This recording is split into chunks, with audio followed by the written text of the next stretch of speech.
நான் பாரு, உனக்கு ஜப்பான்காரன் தன்னுடைய மாணவனுக்கு சொல்லுகின்ற 5 விதிகளை சொல்கிறேன். நான் ஜப்பான் நாட்டிற்கு சென்ற பொழுதுங்க, யாருமே ரோட்ல ட்ரெயின்ல போன் யூஸ் பண்றது இல்லைங்க. எல்லாரும் புக் வச்சு படிச்சிட்டு இருக்காங்க.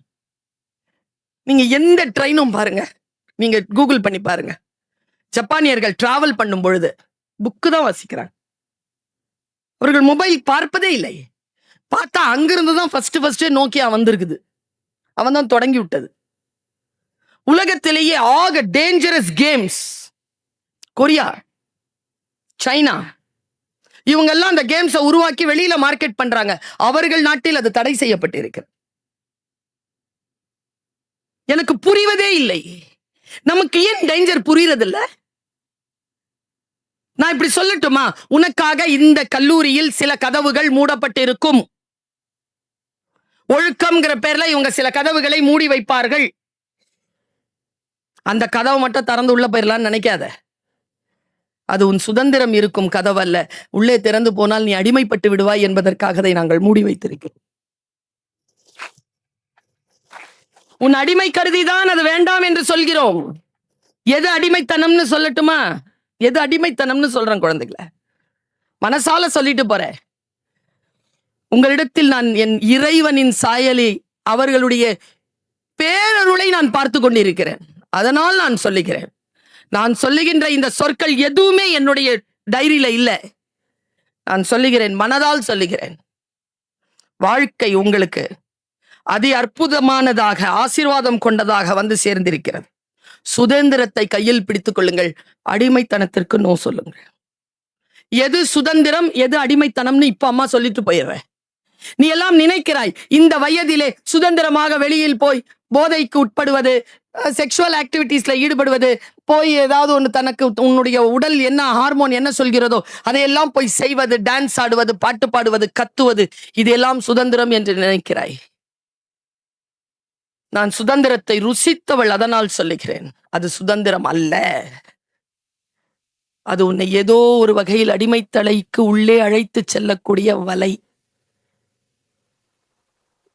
சாட்டர்டே சண்டேங்கிறது ஓய்வுக்கு தானே வருது. அன்னைக்கு என்னத்துக்கு மிட் நைட் வரைக்கும் உனக்கு பார்ட்டி? ஓய்வு நாள் தானே அது. நமக்கு எப்படி பெர்ஸ்பெக்டிவ் புரியுறது பாரு. இப்ப நான் ஒழுங்கா ட்ரெஸ் பண்ணிட்டு வந்திருக்கேனா? என்ன இல்லையா? சரியா ட்ரெஸ் பண்ணலையாடாப்பா? ஒரு டீச்சர் இப்படிதானங்க பண்ணுவாங்க. எனக்கு ஏன் போத்துனாங்க?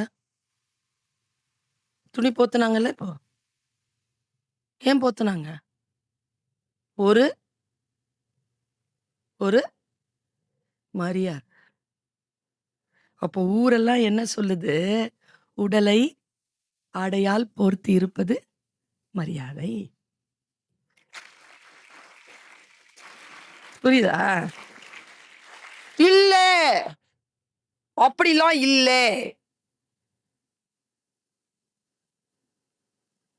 நான் வந்து குறைவாதான் ட்ரெஸ் பண்ணிட்டேன். உரிய ஆண்களுக்கு தாங்க, உரிய பெண்கள் குறைவா ட்ரெஸ் பண்ணா வலிக்கும். அதுவே மற்ற பெண்கள் ஒண்ணுமே இல்லாம வந்தாலே ஜாலியா தான் இருப்பாங்க.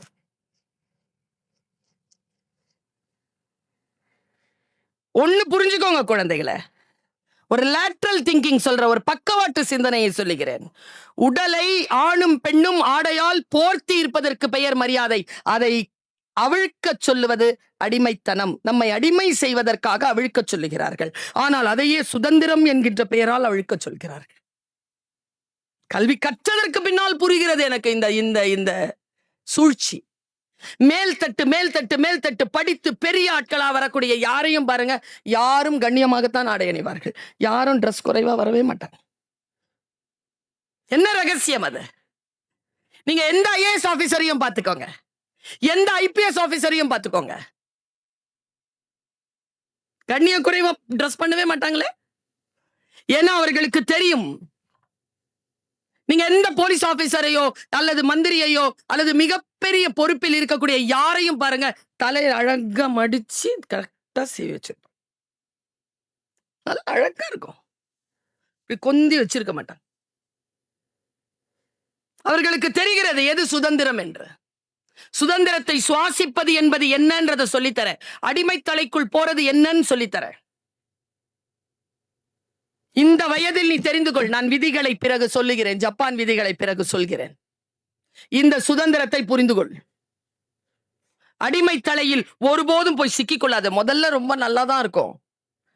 எப்பொழுது அது இல்லாமல் உன்னால் வாழ முடியாதோ அப்பொழுது நீ அதற்கு அடிமைப்பட்டு விட்டாய் என்று பொருள். ஆசைக்காகத்தான் போவாய். ஆனால் அது இல்லாமல் முடியாது என்கின்ற நிலையில் உன்னுடைய உயர்ந்த நிலை தாழ்த்து தாழ்த்து தாழ்ந்து வந்து கரைந்து போய் ஒன்றுமில்லாம போயிடுவ. சரி, நோ. ஸ்டார்டிங்லயே சொல்லிடணும். ஃபர்ஸ்ட் இந்த வயசுல நோ சொல்றவன் ஜோக்கரா தான் தெரியும். ஆனா நான் சொல்றேன் 10 வருஷத்துக்கு அப்புறம் அவன் தான் ஹீரோ. எல்லாத்துக்கும் எஸ் எஸ் சொல்லிட்டு இருந்தான்ல, 10 வருஷத்துக்கு அப்புறமா அவன் ஜீரோ கூட இல்லை. அது கூட ஒரு பெருமதி இருக்கு. பாருங்க, நான் சமீபத்துல ஒரு ரீல்ஸ் பார்த்துட்டு இருந்தேன். நீங்களா ரீல்ஸ் பாப்பீங்களா? அவங்க இருக்காங்கன்னு பார்க்காத, பாப்பீங்க தானே? இன்னைக்கு நான் சொல்ற பாரு, லிமிட்டடா பாரு. என் பையன் என்கிட்ட சொன்னான், அம்மா நீ மட்டும் நல்ல நல்ல ரீலா பாக்குற, எனக்கு மட்டும் அது வரமாட்டேங்குது. நீ எந்த ரீல 10 செகண்ட்ஸ்க்கு மேல பாக்குறியோ அதே தரத்தோட ரீல்ஸ் உனக்கு வரும். நீ என்ன பாக்குறியோ அது உனக்கு வருது, நான் என்ன பாக்குறேன்னா அது எனக்கு வருது. இதுதான் ஏஐனுடைய சூழ்ச்சி, சூட்சுமம். நீ எதை தொடர்ந்து, சில பேர் சொல்லுவோம் மொபைல் திறந்தாலே நீங்க தான் வரீங்க. ஏன் வரேன்? 10 செகண்ட்க்கு மேல கேட்கிறேன் என் பேச்ச. 138 சேனல்ல ஓடுது என் பேச்சு. கரெக்டா பார்த்து அனுப்பிக்கிட்டே இருப்பான்.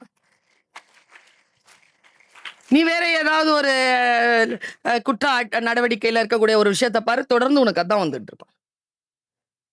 நான் ஒரு ரீல் பார்த்தேன், அது அந்த விஷயத்த மட்டும் கடத்திட்டு போயிடுறேன். அந்த ரீல் என்ன சொல்லுச்சுன்னா, நீ போட்டாலும் கிடைக்கும் உனக்கு, வேட்டை நாயை துரத்தும் சிறுத்தை.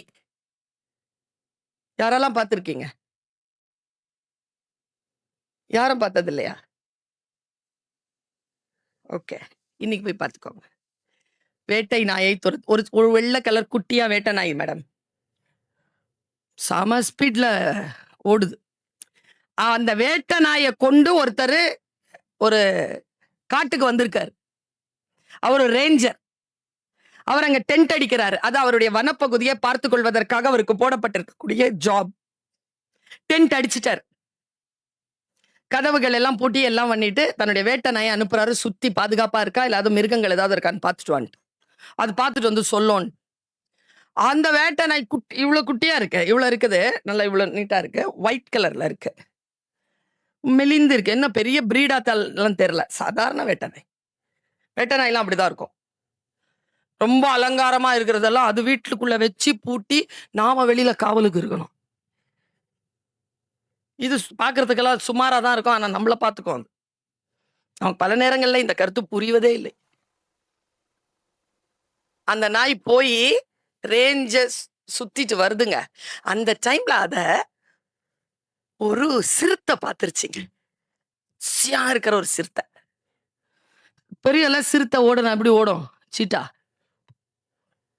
160 கிலோமீட்டருங்க. தொடங்குறது அது 40ல தான் தொடங்குது, தொடங்குறது 40ல தொடங்குது. 160 கிலோமீட்டர்ல ஓடுது. வேட்டை நாய் சும்மாவா? அது உயிருக்கு பயந்து ஓடுது, பயங்கரமா ஓடுது. அது இதோட அதோட அப்படியே ரேஞ்ச் இப்படி குறையுதுங்க. வந்து அப்படியே போய் இப்படி போயிடுச்சுங்க. நேர்ல பார்த்தா டென்ட் இருக்கு, ரைட் சைட்ல ரேஞ்சர் நிக்கிறாரு. வேட்டை நாய் ரேஞ்சரை பார்த்துருச்சு, ஆனா ரேஞ்சருக்குள்ள வேட்டை நாய் போல ரேஞ்சர் கிட்ட. ஏன்னா அந்த வேட்டை நாய்க்கு பிசிக்ஸ் தெரியும். இப்படி போய் இப்படி ரைட்ல கட் பண்ணோம்னா ஃபோர்ஸ் குறையும். இந்த சீத்தா வந்து அடிச்சிரும் தெரியும். நம்ம 10th வரைக்கும், நீங்கெல்லாம் +2 வரைக்கும் கூட படிச்சீங்களா பிசிக்ஸ்? ஆனாலும் படிக்கட்டில் இறங்கும் போது கீழே விழுந்துருவோம். பஸ்ல இருந்து இறங்கி கீழே விழுற ஆட்கள்லாம் உண்டு. ஒழுங்கா பிசிக்ஸ் தெரிஞ்சா ஒரு பொருளை கூட கீழே விட மாட்டோம். அதுக்கு பேர் தான் பிசிக்ஸ்.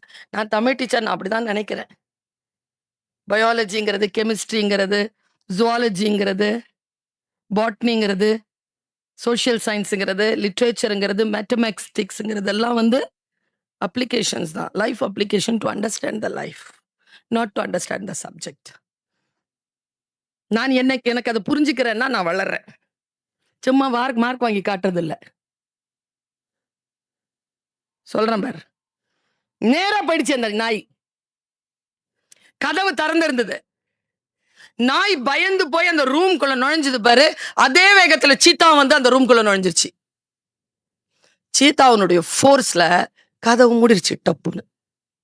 அது ஒரு இரும்பு லாக் போட்ட கதவு. இப்ப ரேஞ்சருக்கு எப்படி இருக்கும்? ரேஞ்சர் என்ன நினைப்பார்? என்ன பயப்படுவார் ரேஞ்சர்? நாய் காலி. கதவு திறக்க முடியுமா ரேஞ்சரால? ஏன்? சிறுத்தை பாஞ்சிரும் வெளியில. அவர் உடனே ரெஸ்கியூ டீமுக்கு ஃபோன் பண்றார். ரெஸ்கியூ டீம் வருது. ரீல்ஸ் எல்லாம் 10 செகண்ட்ல முடியுது. இதுதான் நீ பார்த்தாலே நீதான் புரிஞ்சுக்குவே. நீ மேல ரூம்குள்ள கேமரா போடுறாங்க. கேமரால பார்த்து நான் அதிர்ந்து போன குழந்தைகளை. நாம எல்லாம் ஜெனரலைஸ்டா சில ஸ்டேட்மெண்ட் கொடுக்கிறோம்ல, அந்த ஜெனரலைஸ்டு ஸ்டேட்மெண்ட் எல்லாம் பல நேரங்களில் போய் நம்ம மன பிராந்தி மேல போய் காட்டுறாங்க. அந்த நாய் இருக்குல்ல, அது அந்த செவ்வகமா இருக்கிற ரூம்ல ஓரமா அப்படி படுத்துட்டு இருக்கு, பயந்து உயிரோட இருக்குது. அந்த சிறுத்தைய பார்த்துட்டு இப்படி ஓரமா, சிறுத்தைய காணோம். அப்படியே ரவுண்ட் அடிக்குது கேமரா. சிறுத்தை எங்க இருக்குது தெரியுமா? மூடப்பட்ட கதவு இருக்குல்ல, கதவுல ஒட்டிக்கிட்டு நாயை விட நடுங்கி கிடக்கு. பிடிச்சவன் ஒரு ஸ்டேட்மெண்ட் கொடுத்தான். அதான் உங்க ஃபர்ஸ்ட் இயர்லயே உங்களுக்கு நான் கொடுத்துட்டு போற மெசேஜ். பசிக்காகத்தான் சிறுத்தை வேட்டையாட தொடங்கியது. அதற்கு இதோ பசிக்கான இறை எனக்கு கிடைத்து விட்டது என்று கை அடிக்கின்ற அந்த வினாடியில் அதற்கு தெரிந்து போனது தன் சுதந்திரம் பறிப்போய் விட்டது என்று. அதற்கு இப்பொழுது பசி ஒரு பொருட்டில்லை. அதற்கு அந்த ஆசைப்பட்ட நாய் வேண்டாம். அதற்கு வாழ்க்கையை வாழ்வதற்கான சுதந்திரம் தேவைப்படுகிறது. அதனால் அது சுதந்திரத்தை நோக்கி நடுக்கத்தோடு உட்கார்ந்து இருக்கிறது. நாம் பல நேரங்களில் ஆசைக்கு பின்னால் ஓடுகிறோம்.